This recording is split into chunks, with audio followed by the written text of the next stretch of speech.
ओम शांति। 17 जुलाई 2024 के ईश्वरीय महावाक्य है। आज की मधुर मुरली का सार। मीठे मीठे प्यारे प्यारे शिव बाबा ने कहा, मीठे बच्चे इस शरीर को ना देख, आत्मा को देखो। अपने को आत्मा समझ, आत्मा से बात करो। इस अवस्था को जमाना है, यही ऊंची मंजिल है। प्रश्न, तुम बच्चे बाप के साथ ऊपर घर में कब जाएंगे? उत्तर, जब अपवित्रता की मात्रा रिंचक भी नहीं रहेगी। जैसे बाप प्योर है, ऐसे तुम बच्चे भी प्योर बनेंगे, तब ऊपर जा सकेंगे। अभी तुम बच्चे बाप के सम्मुख हो।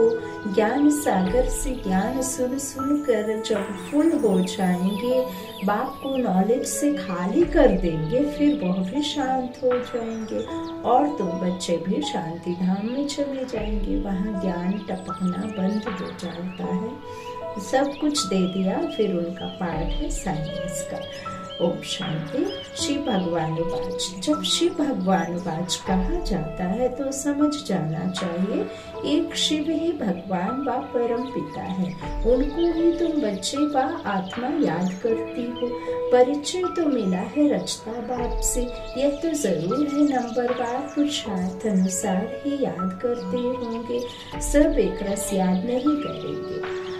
यह बहुत सूक्ष्म बात है। अपने को आत्मा समझ, दूसरे को भी आत्मा समझे। यह अवस्था जमाने में टाइम लगता है। वह मनुष्य लोग तो कुछ भी नहीं जानते, ना जानने के कारण सर्वव्यापी कह देते। जिस प्रकार तुम बच्चे अपने को आत्मा समझते हो, बाप को याद करते हो, ऐसे और कोई याद नहीं कर सकते होंगे। बाबा कहते हैं, कोई भी आत्मा का योग बाप के साथ है नहीं।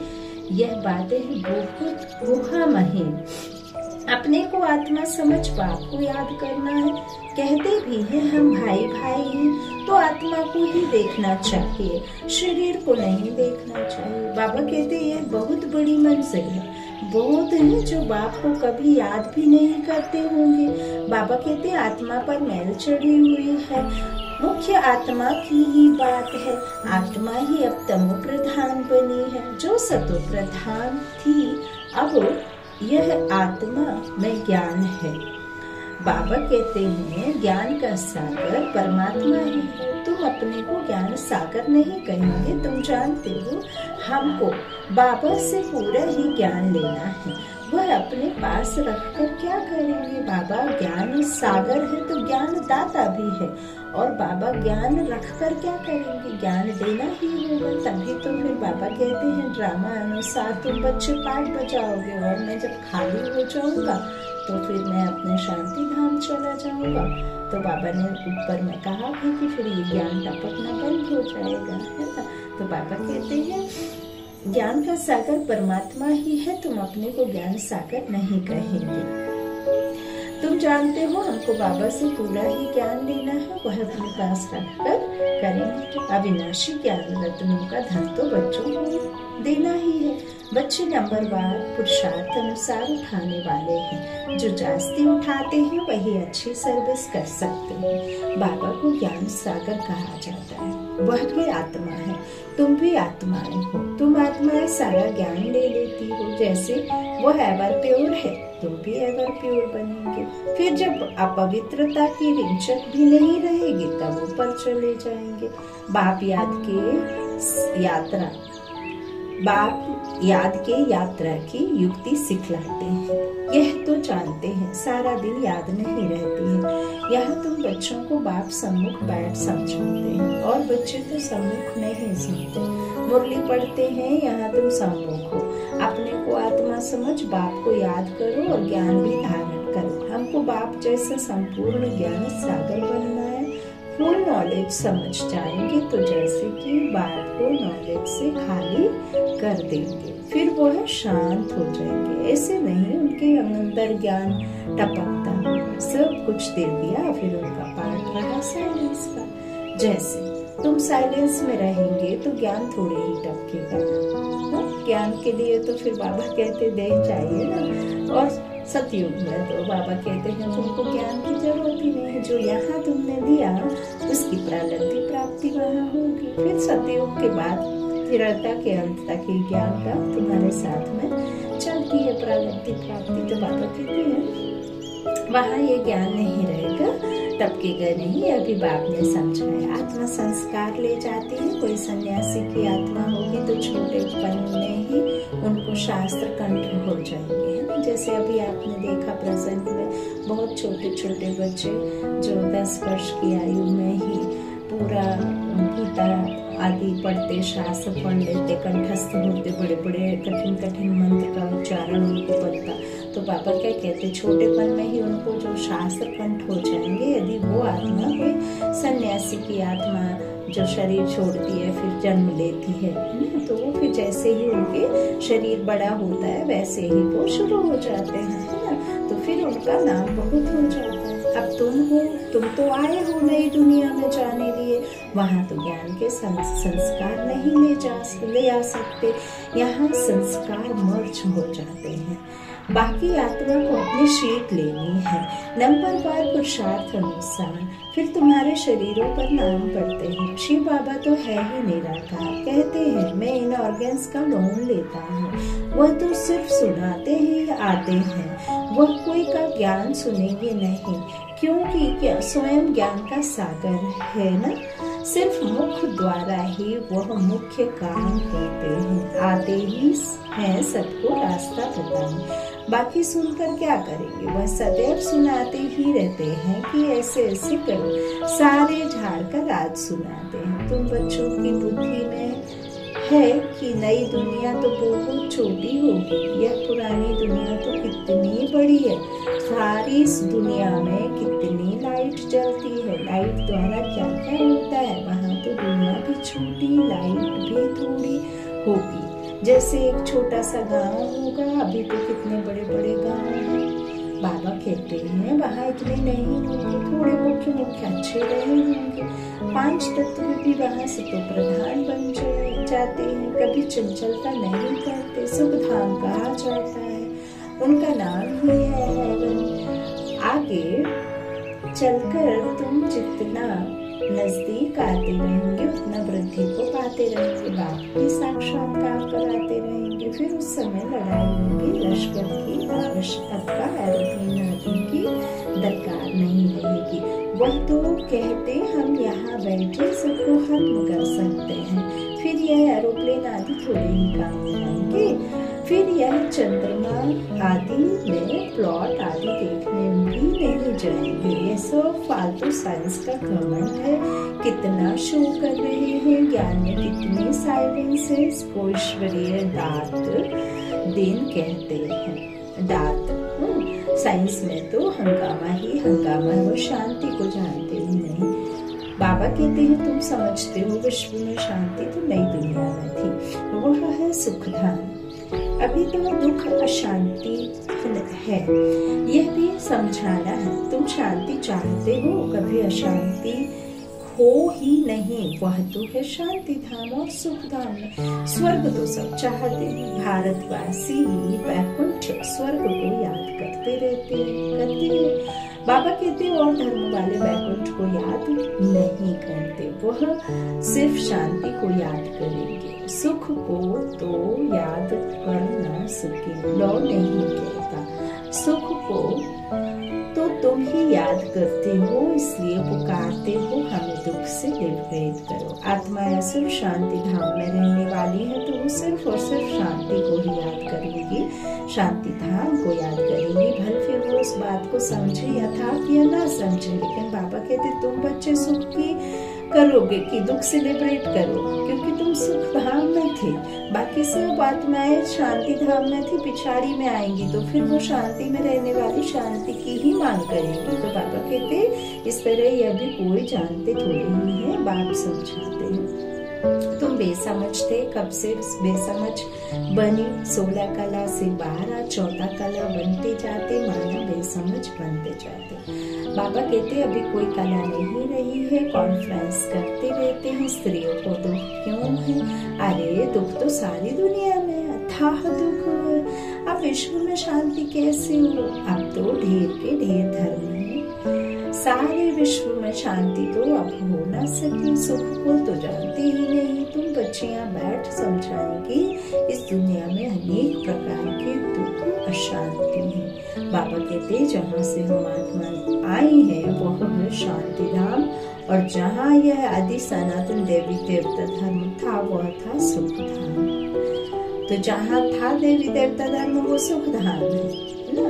तो बाबा कहते आदि सनातन हिंदू धर्म नहीं कहेंगे, आदि माना प्राचीन, सबसे प्राचीन, सबसे पहले जो भारत पर आया तो वह तो सतयुग में था। उस समय सब पवित्र थे, सोने की चिड़िया कहा जाता था। अब नहीं कह सकते, अब है ही नहीं भी, लेकिन फिर से बन रहा, तो फर्क है ना।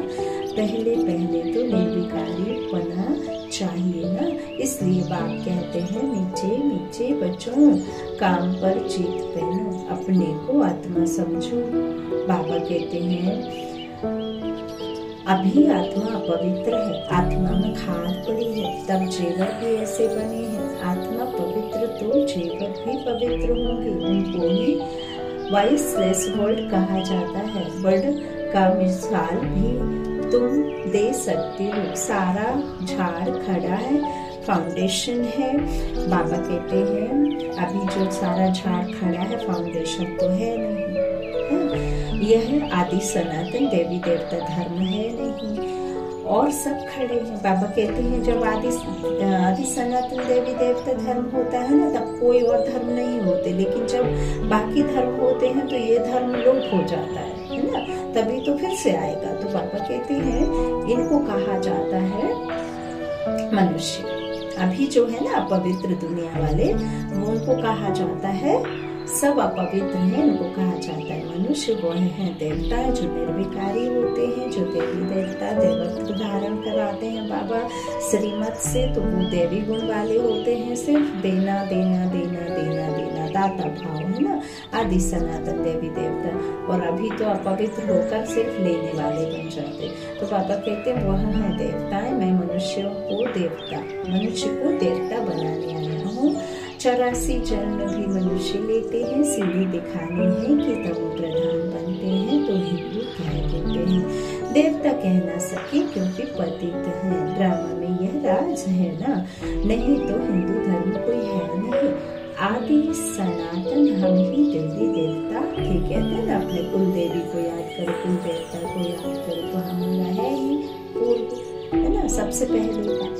तो बाबा कहते हैं आदि सनातन हम ही देवी देवता थे, भारत ही पवित्र था, अब अपवित्र है तो अपने को हिंदू कहलाते हैं। हिंदू धर्म तो कोई ने स्थापन किया नहीं है, भूल हुई है तो हिंदू कहने लगे भूलने से। तो यह बच्चों को अच्छी रीति धारण कर समझाना। बाबा कहते हैं आजकल तो इतना टाइम भी नहीं देते हैं, कम से कम आधा घंटा देता पॉइंट सुना ही जाए, है ना, नहीं होता है। कहते हैं हम बहुत व्यस्त हैं, हमारे पास टाइम ही नहीं है। यदि आपके पास भगवान के लिए टाइम नहीं है तो फिर किसके लिए टाइम होगा। तो बाबा कहते हैं कोई आता ही नहीं, आधा घंटा सुने तब समझाएं, तो पॉइंट्स तो ढेर हैं, फिर उनके मुख्य सुनाई जाती है ना, उनसे जो पॉइंट्स हैं उसके भी निचोड़ सुनाए जाते हैं। तो पढ़ाई में भी जैसे जैसे पढ़ते जाते हैं तो फिर हल्की पढ़ाई अल्फबे आदि थोड़े ही याद रहती है। जब तक अच्छे से नहीं समझेंगे तो वह भूल जाती है। तो उनको भी कहेंगे अभी तुम्हारा ज्ञान बदल गया, अरे पढ़ाई में ऊपर चढ़ते जाते हैं तो पहली पढ़ाई भूलती जाती है ना, पहली का पढ़ते हैं फिर दूसरी का, फिर 12वीं में ऐसे ही थोड़ी चले जाते, तो एक क्लास करके क्रॉस करते हैं तब फिर जाते हैं। लेकिन ऐसा थोड़ी कि 12वीं में पढ़ते समय हम पहली का याद करें। तो बाबा कहते चढ़ते जाते तो पहली पढ़ाई भूलती जाती है ना। अब हम जब भक्ति करते थे तो हमें ज्ञान थोड़ी पता था, जब लेकिन हमने ज्ञान को समझा तो फिर भक्ति भूल गया। तो बाबा कहते हैं जो पुराना है छोड़ोगे तो छूटेगा ना। बाप भी हमको नित्य नई बातें सुनाते हैं। बाबा कहते हैं पहले हल्की पढ़ाई थी, अब बाप गुहा बातें सुनाते रहते हैं। ज्ञान का सागर है ना, सुनाते सुनाते फिर पिछाड़ी में 2 अक्षर कह देते, अल्फ को समझा तो भी काफी है। अल्फ को जानने से बे को जान ही लेंगे, इतना सिर्फ समझाओ तो भी ठीक है। जो जास्ती ज्ञान नहीं धारण कर सकते वह ऊंच पद भी पा नहीं सकते, पास भी तो हो न सके, कर्मातीत अवस्था को पा न सके। इसमें बड़ी मेहनत चाहिए, याद की भी मेहनत है, ज्ञान धारण करने की भी मेहनत है। दोनों में सब होशियार हो जाए सो भी हो न सके। राजधानी स्थापन हो रही है, सब नर से नारायण कैसे बनेंगे। इस गीता पाठशाला की एम ऑब्जेक्ट तो यह है, वही गीता ज्ञान है। वह भी कौन देते हैं? बाबा कहते हैं यह तो सिवाय तुम्हारे कोई जानते ही नहीं कि कौन देता है गीता ज्ञान, सत्य गीता ज्ञान। तो अभी है कब्रिस्तान, फिर पुरिस्तान होने का है। बाबा कहते हैं अभी तुम्हें ज्ञान चिता पर बैठ पुजारी से पूछे, जरूर बनना है। साइंस वाले भी कितने होशियार होते हैं, इन्वेंशन निकालते रहते हैं। भारतवासी हर बात का अक्ल वहाँ से सीख कर आते हैं।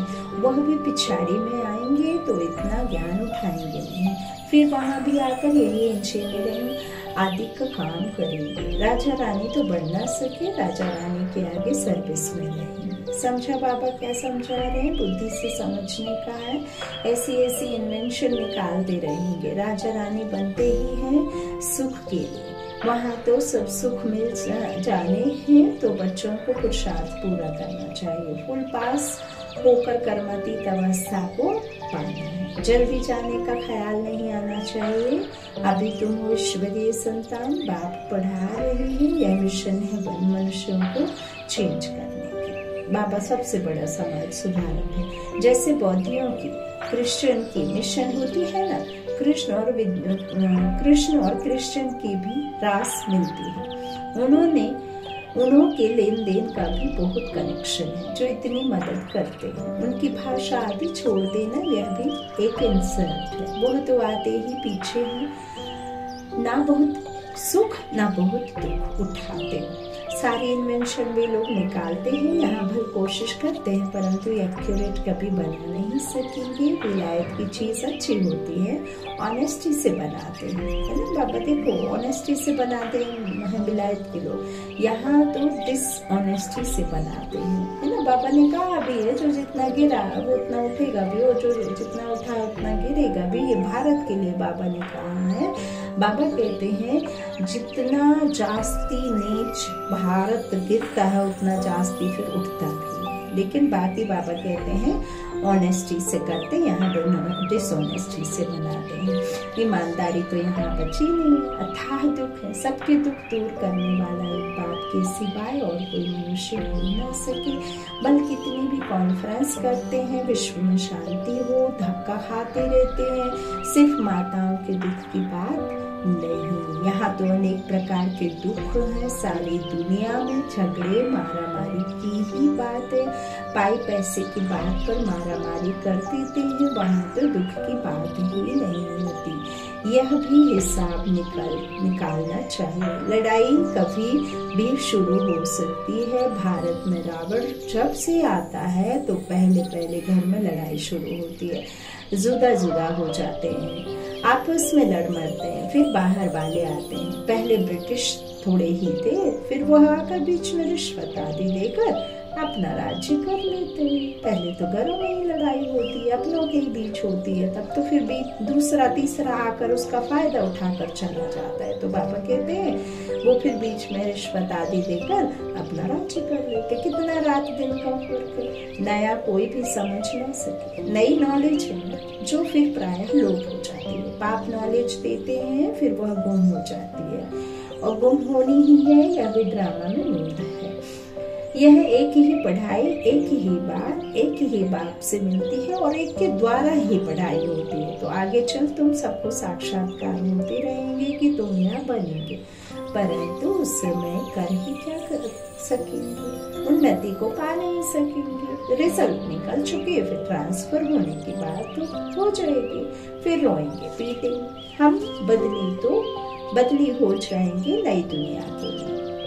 तुम मेहनत करते हो, जल्दी चारों तरफ आवाज निकल जाए, फिर आप ही सेंटर्स पर भागते रहेंगे, परंतु जितना देरी होती जाएगी टू लेट होते रहेंगे। फिर कुछ जमा नहीं होगा, पैसे की दरकार नहीं रहेगी। तुमको समझाने लिए यह बैज ही काफी है।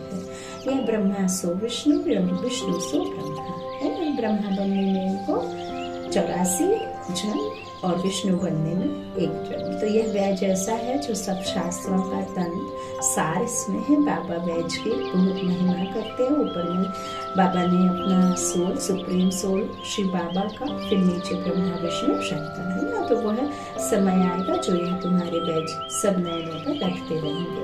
मन मना भव इसमें है, मुझे याद करो तो यह बनेंगे ना। फिर पीछे एक तरफ लक्ष्मी नारायण का है, ऊपर में फिर शिव बाबा है, तो शिव बाबा ने लक्ष्मी नारायण को बनाया है ना। एक तरफ फिर ऐसे दिखाते, तो फिर यही 84 जन्म देते हैं। पुनर्जन्म ना लेने वाला एक ही है, वह है बाप। अच्छा मीठे मीठे सिक्के लदे बच्चों प्रति माता पिता बाप दादा का याद प्यार और गुड मॉर्निंग। रूहानी बाप के रूहानी बच्चों को नमस्ते।